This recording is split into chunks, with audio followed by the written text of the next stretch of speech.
I don't got time to be here, man. If you can, just do your job or do whatever you're doing or something, man. But I don't really care what you do, man. I'd love to do my job, but part of my job. Not my job, dog. It's not my fucking job, all right? I don't give a fuck what you look like. You know what I'm saying? Your job is. Today, we've got not one, but two jaw-dropping court moments that you have to see to believe. First up, a defendant completely loses it, yelling, cursing at the judge, and putting on a full-blown scene like it's their own personal show. But here's the thing, judges don't tolerate that kind of behavior. When things get out of hand, they have the authority to hold someone in contempt, and this judge doesn't hesitate to lay down the law. So, was the judge's reaction justified? Or did the defendant go way too far? Let us know what you think in the comments. Now, let's dive into the drama and see how it all played out. Good afternoon. My name is Walt Weaver. I'm the judge of Powder County Court of Law number 1. I'm going to be hearing your case today. I've reviewed your plea papers, Mr. Rico. It appears to me you're ready to waive all your constitutional rights in exchange for a plea bargain agreement. But you do have an absolute constitutional right to appear in my open courtroom and face your accusers. Or you could also choose not to use that right as well and agree to appear by video. Are you agreeing to appear by video? If I can, man, you can just like figure it out in court and I guess. Are you saying you don't want to do this on video? I'm not trying to be in court hearing and doing stuff on you. I just ain't got time. Mr. Rico, it's real simple. I don't got time to be here, man. If you can, just do your job or do whatever you're doing or something, man. But I don't really care what you do, man. I'd love to do my job, but part of my job. Not my job, dog. It's not my fucking job, all right? I don't give a fuck what you look like. You know what I'm saying? Your job is gay. Adjourned. I'm going to hold you in contempt. Hey, bro, I don't give a fuck what you talking about, man. All right? I don't give a fuck what you talking about, man. Bye. So, dude, get a job. You get free to go. Well, do we need to preserve this as evidence now since that's resisting? All right, don't delete the YouTube video. That's unfortunate. Hey, Ethan. Keep them coming, man. I apologize, Your Honor. Oh, it's not your fault. That's part of our part and parcel. Boy, he's so little, and look how much people he's got. Could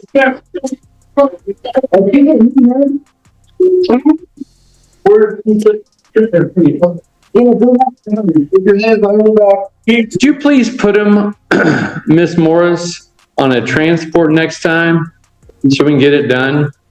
Boy, if that's not the funnest name I've said all day. Man, it's too bad Mr. Rico could have gone home today. He decided he'd rather stay. You might have got a new prosecutor today. Well, it's all live. You saw him fight the deputy. Technically, he's under arrest in a jail. Do you have to prove that element? Well, that definitely didn't end well for Mr. Rico. Seriously, what was he thinking? Did he really believe that cursing at the judge would help his case?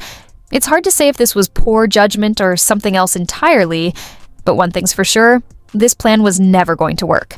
Judges don't tolerate disrespect, and this one shut it down fast. This was one of the most chaotic court hearings I've seen in a long time.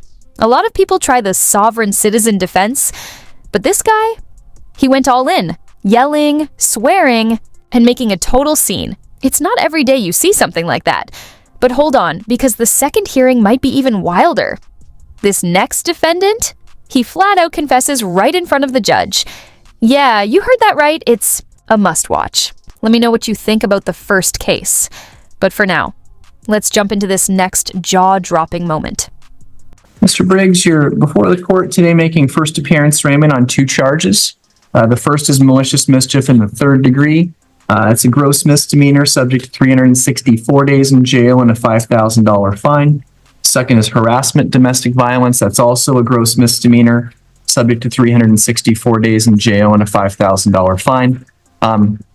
Because the charges have domestic violence enhancements, they are something where if you're convicted of them, it would result in your inability to possess firearms. I don't own a firearm. That's okay. Again, I have to let everybody know whether you have guns or not.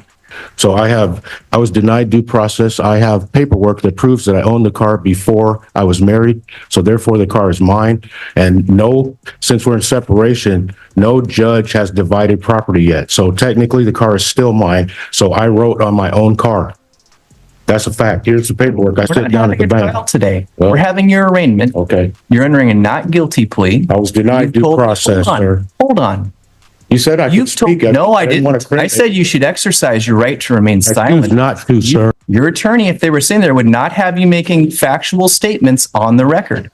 That's my discretion, sir. Because I believe there's Fourth Amendment charges. I was denied all kinds of rights, and I will be coming back with a vengeance. I have paperwork. Are you threatening the court? I am not threatening the court anything. I'm not threatening anybody. I have the right to sue. I have the right to sue this city, and that's what I just said. So if you want to take that farther than that, that's up to you. I did not say that. I'm making it clear. You are coming back with a vengeance. With an attorney. It doesn't have anything to do with me. That's not a threat to you. The city. I said I'm suing the city. So you do what you want today. Go ahead and hold me in contempt. Go ahead. I'm suing the city. I will be suing the city. If you will take that as a threat, then that's fine. I will be talking to the city attorney. I've already talked to the city. I'm talking to people. I talked to the police chief already. Yeah, I've seen how you've conducted yourself. Yeah, that's right. Because I'm being wronged. It's my house. She had no business being there, and she hasn't even lived there for 6 months. She hasn't paid a bill for 8 months. She can't just come there. I have rights. You do? Just because she's entitled to be able to be on the property doesn't mean she can just come. We've discussed your rights today. We're not going to litigate your case today. Do I have the option to speak with the city attorney as well? This is a criminal court. Do I have the option to speak with the city attorney? Not once you say you're going to be hiring an attorney. Do I have the option to speak with the city attorney? I'm not hiring an attorney. Today. I want to speak with the city attorney. Not today. Okay. When would I be able to do that? That's me, sir, and I will give you my card. Okay. But we do have some release conditions we will be requesting. Okay. Go ahead, Ms. Carmen. Yes, Your Honor. We are requesting a formal no contact order with victim notification. That should have been me filing. Hold. She's Please, sir. harassed me. Please, sir. What do you think? Is this guy telling the truth? Or is he just trying to talk his way out of serious trouble? Personally, he's giving off major arrogance, acting way too confident, like that's somehow going to save him. Spoiler alert, it won't. He's about to admit to something pretty shocking, and the judge's reaction? Absolutely priceless. Honestly, I can't help but wonder, do people really think they can just wing it in court? Why not get a lawyer and actually build a solid defense? This guy's approach is clearly backfiring, and judging by the judge's body language, it's not hard to see why. Let's jump back in and see how this all plays out. All right, go ahead. The facts of this case are highly concerning with regard to the threats that were made. These folks are in the midst of a dissolution. Statistically, through peer-reviewed literature, that is one of the highest risk times for partners who are splitting for domestic What about the time I got punched in the chest 5 times? Nobody did anything about that, and I reported it to the officer. Upon arrest, I told him 2.5 months ago, I've been punched in the chest. I will take a lie detector test for that and pay for it. And I received nothing. The city attorney is making her release recommendation. You need to let her finish. I was denied due process. You guys didn't take my complaint. So you didn't even take my complaint. And then you don't want me to call it racism. You didn't even take my complaint. The only thing we are doing today, sir, is you have entered a not guilty. Well, there should be equal treatment under the law, and I have not received it. Litigating your case today. I've already told you that. You've seen every other person come up here. I've entered not guilty pleas. I've set release Well, I want to put this in the record. Can I give this to the attorney so she can follow up on this? This is my proof that the car is mine. I don't go to her. I am at my house. She came to me. I never go to her. So why is the order against me when I don't even deal with her? Please let the city attorney finish her recommendation. So we're walking on a very fine line right here with your conduct in court today. Okay, I'll stop. Sorry. Thank you. I don't even go to Oregon, sir. I will add, Oregon. I will add, because Mr. Briggs has brought it up, we are not seeking to remove him from the home. that he is residing in. How you gonna, she don't even live there. Are you kidding me? She doesn't live there. I paid the mortgage there for the last for 4 years I paid the mortgage. And I can prove that. Mr. Briggs. You're gonna remove me from my home? What are you talking about? Saying she is not. Why are you even saying that? Because She don't live there. Her address is in Oregon. Why are you even saying that? The more this guy talks, the more obvious it is he desperately needs a lawyer.